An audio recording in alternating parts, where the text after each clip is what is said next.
Hello everyone, welcome to my channel HD Orion. हम पढ़ रहे हैं accountancy for class 12 TS Grewal की टेक्स्ट बुक से 2022 edition, chapter 9 company accounts accounting for share capital. और इस वीडियो में हम पढ़ेंगे question related to forfeiture and reissue of shares which were allotted on pro rata. So let us see the question from the textbook. Let us see question number 83. JJK Limited invited applications for issuing 50,000 equity shares of rupees 10 each at par. The amount was payable as follows. On application rupees 2 per share, on allotment rupees 4 per share, on first and final call the balance. Now what could be the balance? 2 plus 4 is 6. 10 minus 6 is 4. So 4 rupees is the first and final call. The issue was oversubscribed 3 times. मतलब 50,000 issue किए हुए हैं shares, लेकिन subscribe कितने हुए? 3 times, मतलब 1,50,000. Fine. Applications for 30% shares were rejected and money refunded. So इसका 30%. सो 1,50,000 का 30% होता है 45,000. 45,000 को कंपनी ने रिजेक्ट कर दिया और 1,05,000 बच गया. उन्हें इश्यू हुआ 50,000 शेयर्स, क्योंकि यहाँ 50,000 शेयर्स है. Fine. Allotment was made to the remaining applicants as follows. Category 1, those who applied for 80,000 shares were allotted 40,000 shares. Category 2, those who applied for 25,000 shares were allotted 10,000 shares. Excess money paid by the applicants who were allotted shares was adjusted towards the sums due on allotment. So क्योंकि ये pro rata basis है allotment का, इसलिए excess application money को company ने refund नहीं किया, बल्कि उसे allotment के लिए रख लिया. Deepak a shareholder belonging to category 1. So Deepak यहां से है. Fine. Who had applied for 1,000 shares failed to pay the allotment money. और ये 1,000 शेयर्स अप्लाई किया था. फाइन. सो अगर 8 शेयर्स अप्लाई हुए हैं तो अलॉट हुए हैं 4, मतलब 50%. फाइन. तो दीपक ने 1,000 शेयर्स अप्लाई किया था, तो इसका 50% मतलब उसे अलॉटेड कितना हुआ होगा? 500 शेयर्स. फाइन.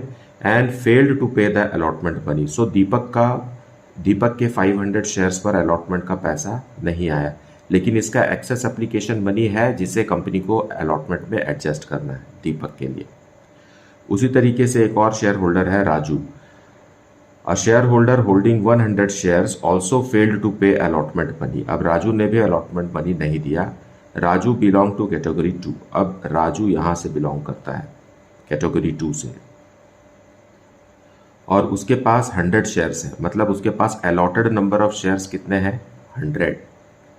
तो उसने अप्लाई कितना किया होगा? क्योंकि एक्सेस एप्लीकेशन मनी हमें एडजस्ट करना है अलॉटमेंट के समय, and Raju is not paying allotment money. So आप देखिए यहाँ 00 अगर आप हटा देते हैं, अगर यहाँ 00 हटाते हैं तो 100 बच जाता है. वैसे यहाँ 00 हटाएंगे तो 250 आएगा.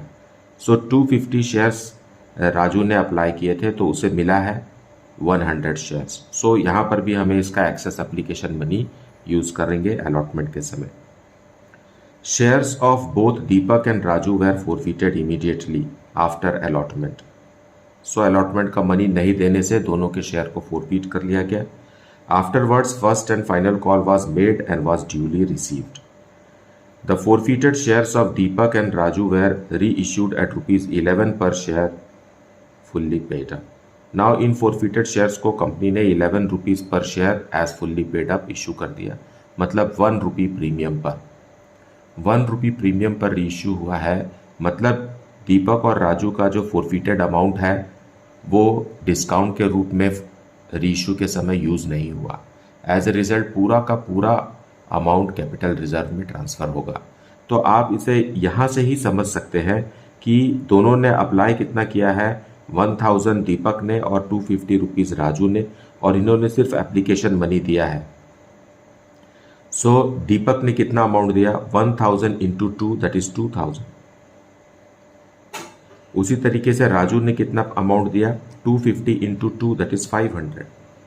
सो यही वो अमाउंट है जो कंपनी ने फोरफीट किया है, 2500, और ये अमाउंट रीइश्यू के समय डिस्काउंट में यूज नहीं हुआ। As a result you can see here answer capital reserve is 2500। पूरा का पूरा अमाउंट ही कैपिटल रिजर्व में ट्रांसफर होगा। Fine. Pass necessary journal entries for the about transactions in the books of the company. So now let us see the detailed explanation of it further in the solution. Now the journal entries. First we will receive the application amount. Fine. So bank account debited to share application account. Equity shares it is. So to equity share application account.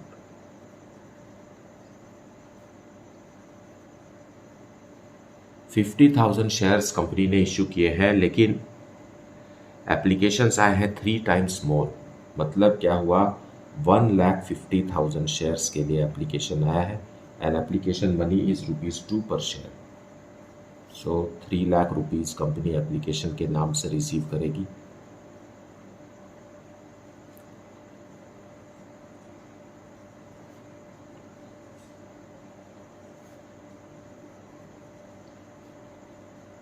being received application.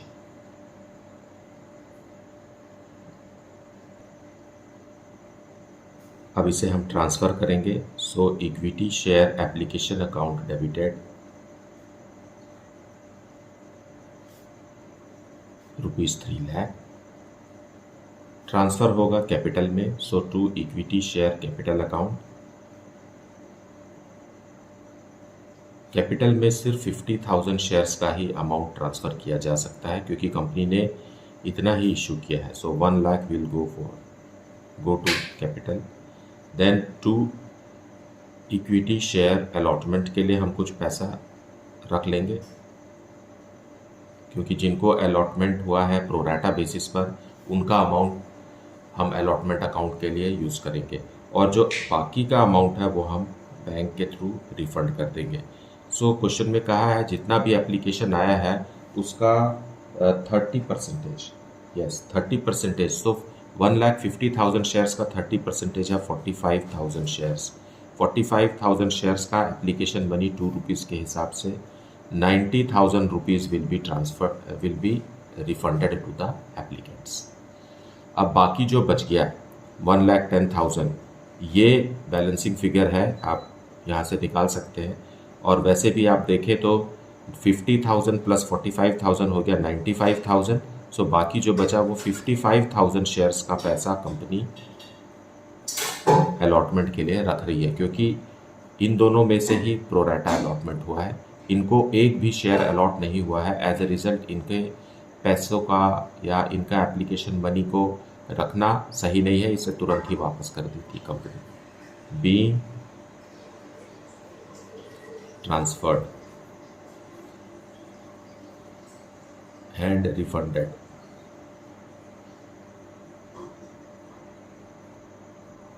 अब allotment money due करेंगे। Equity share allotment account debited to equity share capital account.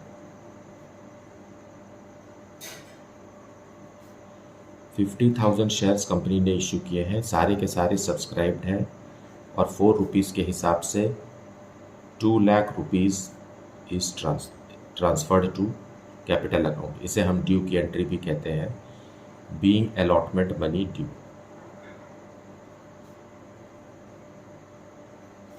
और the shares are issued at par, there is no premium. Now we will receive the money due on allotment. So यहाँ देखिए 2 lakh rupees जो है वो company ने due किया है, लेकिन हमारे पास एक्सेस एप्लीकेशन मनी भी है जो पहले से ही शेयर अलॉटमेंट में ट्रांसफर्ड है। फाइन। सो हमें रिसीव करना है ₹90,000 क्योंकि 2 लाख ड्यू किए हैं और 1,10,000 कंपनी के पास पहले से ही है in the form of excess application money which has already been transferred to share allotment.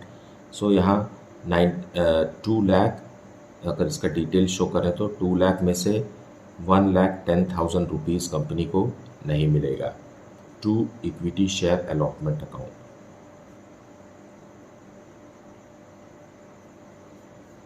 Narration है being received and excess application money adjusted except on 1,000 equity shares of, what's his name, Deepak, yes,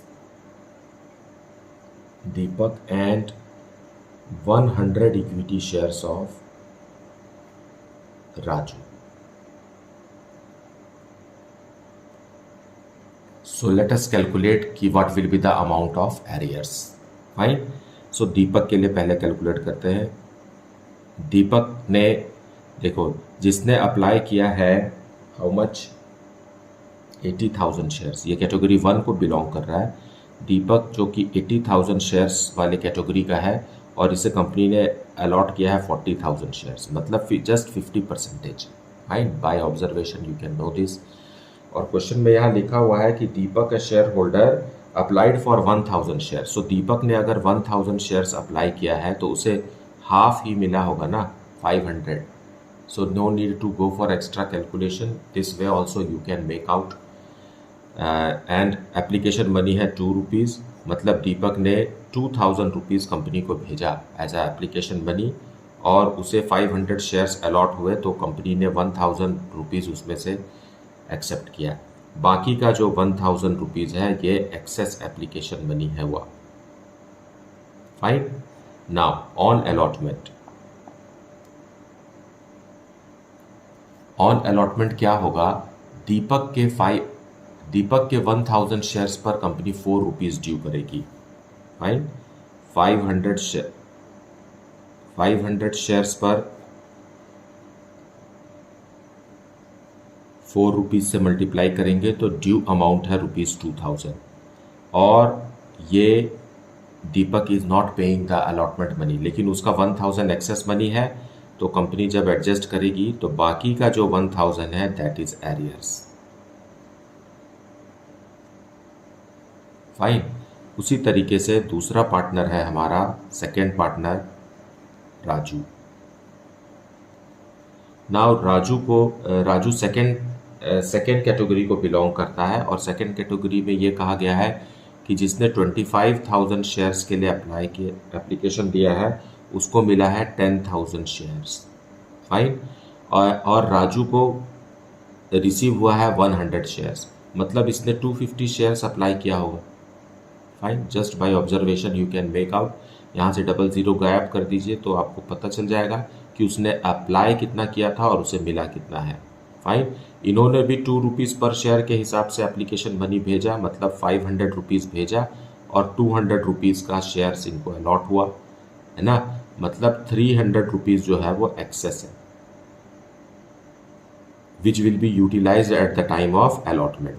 तो allotment के समय में राजू से कितना rupees expect कर रही है कंपनी, उसके 100 शेयर्स पर 4 रुपीज़, मतलब 400 rupees is due for Raju on allotment and he is unable to pay, but this excess application money will be adjusted against. So अब 100 रुपीज़ इसका क्या है, एरियर्स। सो टोटल एरियर्स दोनों का मिला के कितना होगा, 1,100 रुपीज़ कंपनी को अलॉटमेंट के समय नहीं मिलेगा after adjustment of excess application money. Fine. So यहाँ जो हम अमाउंट रिसीव कर रहे हैं 2 लाख में से 1,10,000 is the excess application money, जिसमें दीपक और राजू का अमाउंट भी इंक्लूडेड है। फाइन। और इसको एडजस्ट करने के बावजूद भी हमें पता है कि 1,100 रुपीज़ कंपनी को नहीं मिला। एज ए रिजल्ट जो अमाउंट मिला आप इसे माइनस करेंगे तो आएगा 88,900 rupees. Now such type of questions can also be objective type questions, जिसमें कंपनी ये पूछ ले, क्वेश्चन में ये पूछा जाए कि अलॉटमेंट के समय कंपनी को कितना अमाउंट रिसीव होगा. So that way also you can understand and learn the logic. अब कंपनी ने ठीक अलॉटमेंट के बाद दीपक और राजू दोनों के शेयर्स को फोरफीट कर लिया. So equity share capital account will be reduced. Equity share capital account is reduced and shares कितने हैं? 500 शेयर्स दीपक के हैं प्लस 100 शेयर्स राजू के हैं. और कॉल्ड अप मनी है, क्योंकि फाइनल कॉल 4 रुपीज़ का है जो नहीं किया है कंपनी ने, तो 6 रुपीज़ पर शेयर. सो 600 इंटू 6 मतलब 3600 रुपीज़ से शेयर कैपिटल अकाउंट कम हो जाएगा. For not paying equity share allotment account, equity share allotment में जो अभी हमने एरियर्स कैलकुलेट किया है उसे ही लिखना है, और बाकी का जो अमाउंट है वो इक्विटी शेयर फॉरफीचर अकाउंट में ट्रांसफ़र होगा. इक्विटी शेयर फॉरफीचर अकाउंट में आ जाएगा 2500, क्योंकि दीपक ने अपने 1000 अप्लाइड शेयर्स पर 2 रुपीज़ के हिसाब से 2000 रुपीज़ भेजा, और राजू ने अपने 250 शेयर्स पर 2 रुपीज़ के हिसाब से 500 रुपीज़ भेजा एप्लीकेशन के समय. बाकी अलॉटमेंट का मनी तो इन्होंने दिया नहीं. बीइंग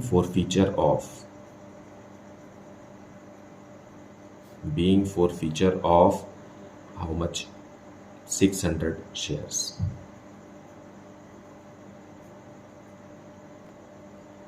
अब फॉरफीचर करने के बाद कंपनी ने फाइनल कॉल ड्यू किया. So equity share first and final call.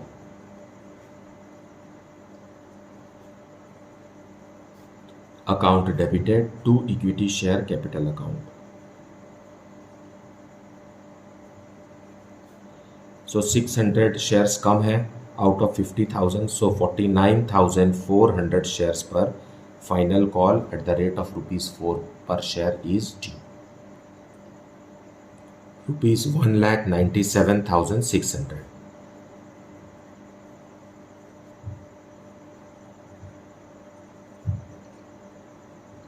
Being final call money due. Now receive करेंगे. The entire money is duly received. So equity share first and final call.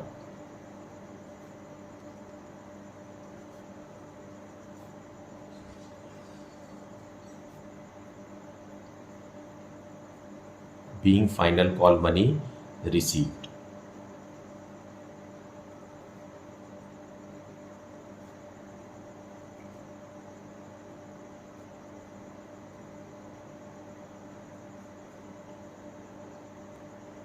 Now final call receive करने के बाद company ने दीपक और राजू के forfeited shares को reissue किया. So bank में अमाउंट आएगा, bank account debited to equity share capital account. कितने शेयर्स हैं दोनों के? 600 शेयर्स हैं, है ना. 500 शेयर्स दीपक के हैं और 100 शेयर्स राजू के हैं. सो 600 शेयर्स को कंपनी ने 11 रुपीज़ पर शेयर फुल्ली पेड अप, है ना. तो यहाँ पर तो हमारे पास सिक्योरिटीज़ प्रीमियम आ गया. डिस्काउंट में भी कंपनी इश्यू कर सकती थी, लेकिन सिक्योरिटीज़ प्रीमियम.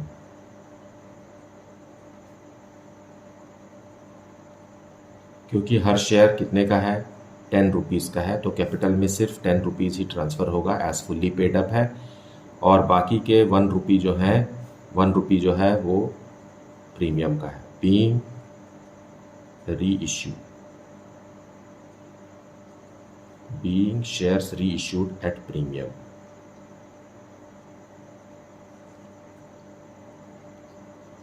अब हमें कैपिटल रिजर्व में अमाउंट ट्रांसफ़र करना है. सो फॉरफीचर के समय में हमने कितना रुपीज़ फॉरफीट किया है?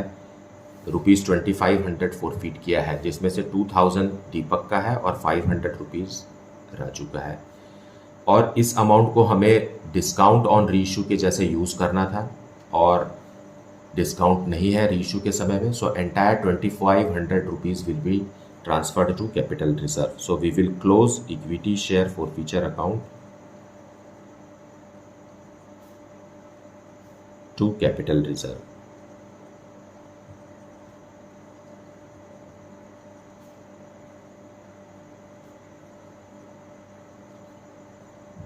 Being gain transferred.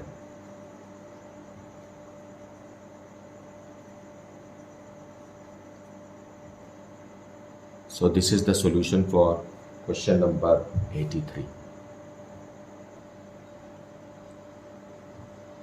So let us see one more question, question number 84. XYZ Limited is registered with an authorized capital of rupees 2 lakh divided into 2000 shares of rupees 100 each, of which 1000 shares were offered for public subscription at a premium of rupees 5 per share, payable as on application rupees 10 per share, on allotment rupees 25 per share, which is including premium, मतलब 20 rupees capital का है और 5 rupees premium का है.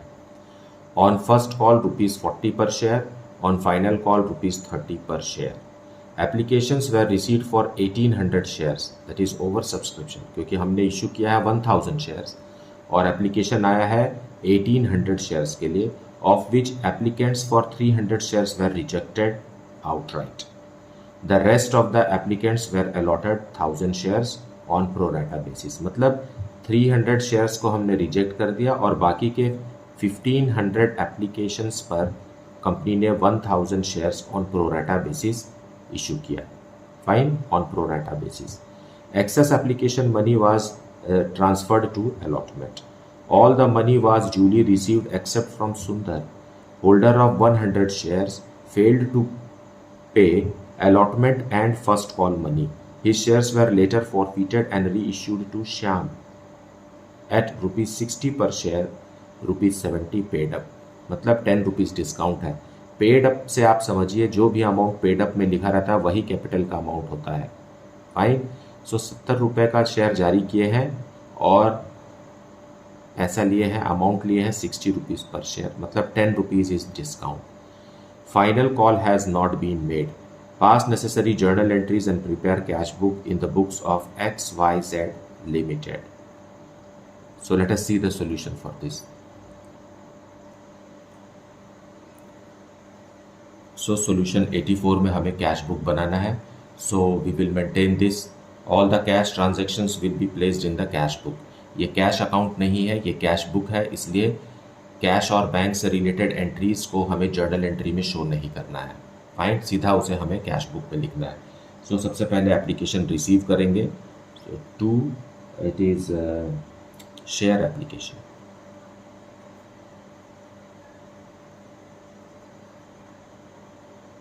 Company ने 1000 shares offer किए हैं public को, लेकिन 1800 शेयर्स के लिए एप्लीकेशन आया है. 1800 शेयर्स पर 10 रुपीज़ एप्लीकेशन मनी है पर शेयर. 18,000 रुपीज़ कंपनी रिसीव करेगी. फाइन. लेकिन कंपनी ने 300 शेयर्स का पैसा वापस कर दिया, तो हम तुरंत ही इसे वापस कर देंगे. By share application account. By share application account में 300 शेयर्स का अमाउंट 10 रुपीज़ के हिसाब से 3000 रुपीज़ कंपनी ने वापस कर दिया. ओके. नाउ बाकी का जो है पैसा 15,000 that company will receive and transfer to capital account and to allotment account.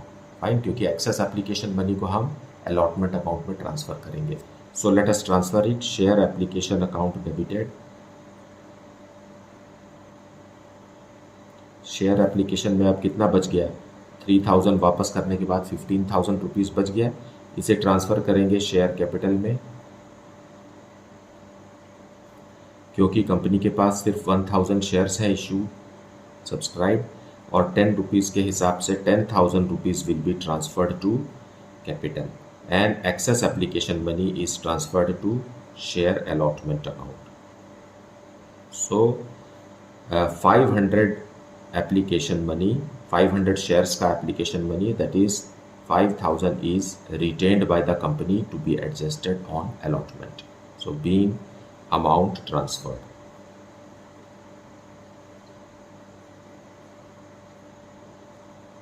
Now, allotment money will be made due. So share allotment account debited. ये एक नॉन कैश ट्रांजैक्शन है, यहाँ डेबिट भी लिखना है हमें, और यहाँ प्रीमियम भी है, to share capital account and to securities premium.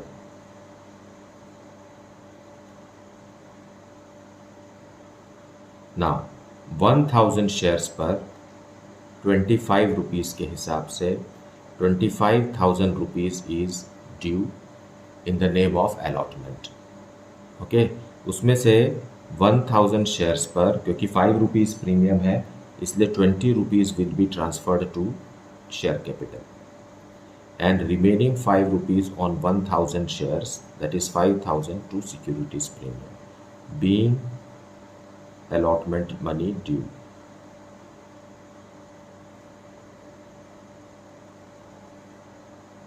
With premium. So on 25,000 rupees due on allotment, 5,000 company के पास पहले से ही पहुंचा हुआ है, that is in the form of excess application money. So company is expecting 20,000 rupees in bank. But there is one investor, Sundar, who is a holder of 100 shares, failed to pay allotment money. So हम देखें कि इसका arrears amount कितना है, क्योंकि excess application money भी है सुंदर का. फाइन. सो सुंदर a holder of 100 shares. हमें पता है कि those who applied for 1500 shares received कितना, 1000 shares, क्योंकि 300 shares तो हमने वापस कर दिया एप्लीकेशन मनी, है ना. सो 1500 शेयर्स के लिए जो एप्लीकेशन आया था, कंपनी ने उसे सिर्फ 1000 शेयर्स अलॉट किया, और सुंदर के पास ही इज होल्डिंग 100 शेयर्स. ठीक है, see the language there.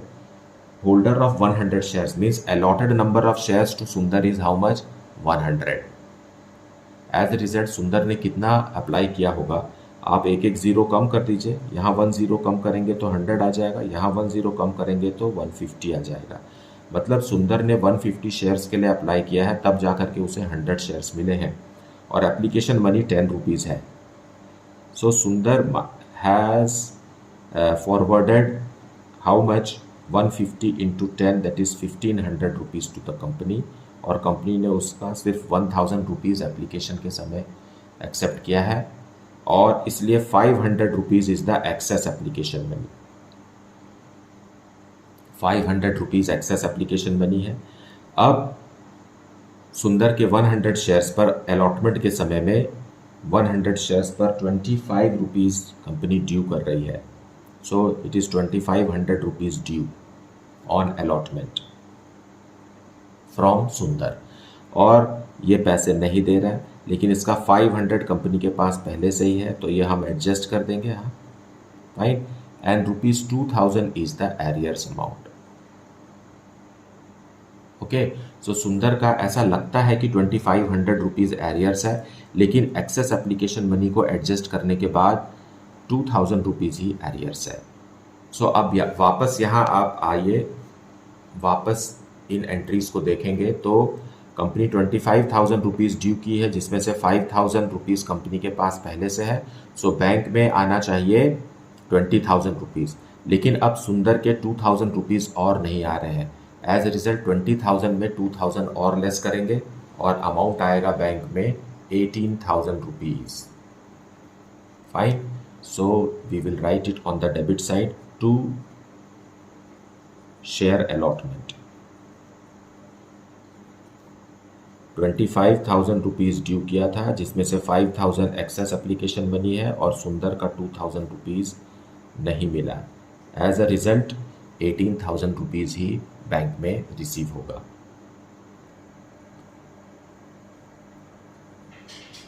Share first call due करेंगे.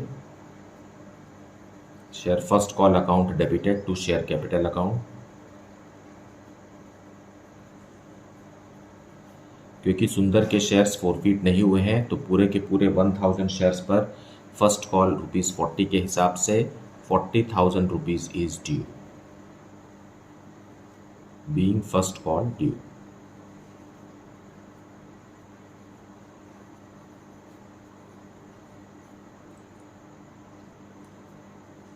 अब अमाउंट रिसीव करने के लिए हमें कैश बुक में जाना है। टू शेयर फर्स्ट कॉल, यहाँ पर 1000 शेयर्स पर, 1000 शेयर्स पर तो अमाउंट नहीं मिल रहा है ना। सुंदर अपने 100 शेयर्स पर पैसा नहीं दे पा रहा है 40 रुपीज़ के हिसाब से। Fine, so only 900 shares and there is no excess application money left. 36,000 rupees we will receive on first call. So before the second call Sundar's shares are forfeited, so share capital account हमको debit करके close करना पड़ेगा। Share capital account debited on Sundar's 100 shares and called up money is ₹70 per share, क्योंकि final call 30 rupees का अभी तक company ने due नहीं किया है। सो 7,000 रुपीज़ से शेयर कैपिटल अकाउंट क्लोज हो जाएगा एंड सिक्योरिटीज़ प्रीमियम भी, सिक्योरिटीज़ प्रीमियम 100 शेयर्स पर 5 रुपीज़ के हिसाब से 500 रुपीज़ भी क्लोज हो जाएगा, बिकॉज सिक्योरिटीज़ प्रीमियम का अमाउंट सुंदर ने नहीं दिया। To share allotment account, share allotment account में हमें एरियर्स अमाउंट लिखना है जो कि 2000 रुपीज़ है, और बाकी का टू शेयर फोरफीचर अकाउंट में, फोरफीचर में कंपनी ने जितना भी जब्त कर लिया पैसा वो हमें लिखना है, और ये अमाउंट आ रहा है। सुंदर ने फर्स्ट कॉल का अमाउंट भी नहीं दिया है, सो शेयर फर्स्ट कॉल कितना नहीं दिया है, 100 शेयर्स पर फर्स्ट कॉल ₹40 के हिसाब से 4000 रुपीज़ नहीं दिया है। अब फोरफीचर में आप बैलेंसिंग अमाउंट लिखेंगे, that is 7,500, so it is 1,500। तो आप यहाँ समझिए कि सुंदर ने कितना दिया था अपने 150 शेयर्स पर, है ना, 150 शेयर्स पर, 150 शेयर्स पर सुंदर ने 10 रुपीज़ एप्लीकेशन का भेजा है, क्योंकि 150 शेयर्स ही सुंदर ने अप्लाई किया था। 1500 रुपीज़ फोरफीट हुए, लेकिन सुंदर को मिला कितना है, 100 शेयर्स मिला है। फाइन, तो आपको 1,500 रुपीज़ को 100 शेयर्स के लिए देखना है, मतलब इसका फोरफीटेड अमाउंट कितना है, आप 15 रुपीज़ है। फोरफीटेड अमाउंट इज ₹15 पर शेयर, और कंपनी रीइश्यू के समय में 15 रुपीज़ तक का डिस्काउंट दे सकती है। बीइंग 100 शेयर्स ऑफ सुंदर फोरफीटेड,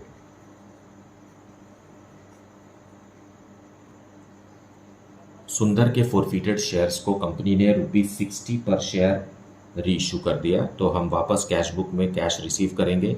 to share capital account, capital account फिर से क्रेडिट हो गया, 100 शेयर्स पर 60 रुपीज़।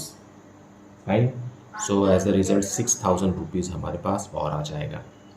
अब क्वेश्चन में लिखा है कि second and final call was not made, so हमें कैश बुक को यहीं पर क्लोज करना होगा।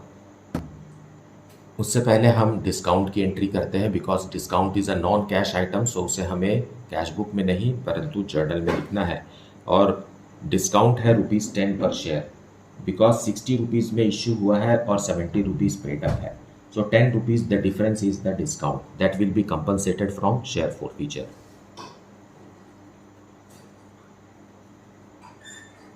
Share forfeiture account debited to capital reserve, not to share capital. So 100 shares पर 10 रुपीज़ कंपनी ने डिस्काउंट दे दिया है, सो 1000 रुपीज़ यहाँ जो फोरफीट हुआ था 1500, उसमें से 1000 रुपीज़ यूज़ हो गया। बीइंग डिस्काउंट ऑन री issue,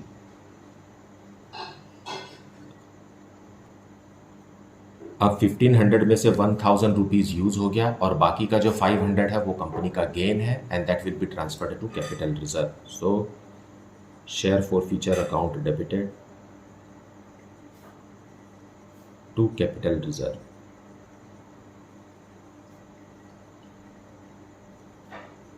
$1500 minus 1000, that is 500 transferred to capital reserve.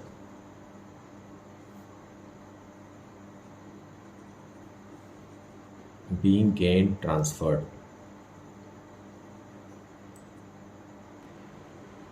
So सारी journal entries for question number 84 is done here as much asked in the question. Let us close cash book now. So grand total is 78,000 rupees. यहाँ भी 78,000 rupees आने के लिए balancing amount will be 75,000 rupees. So by balance closed down.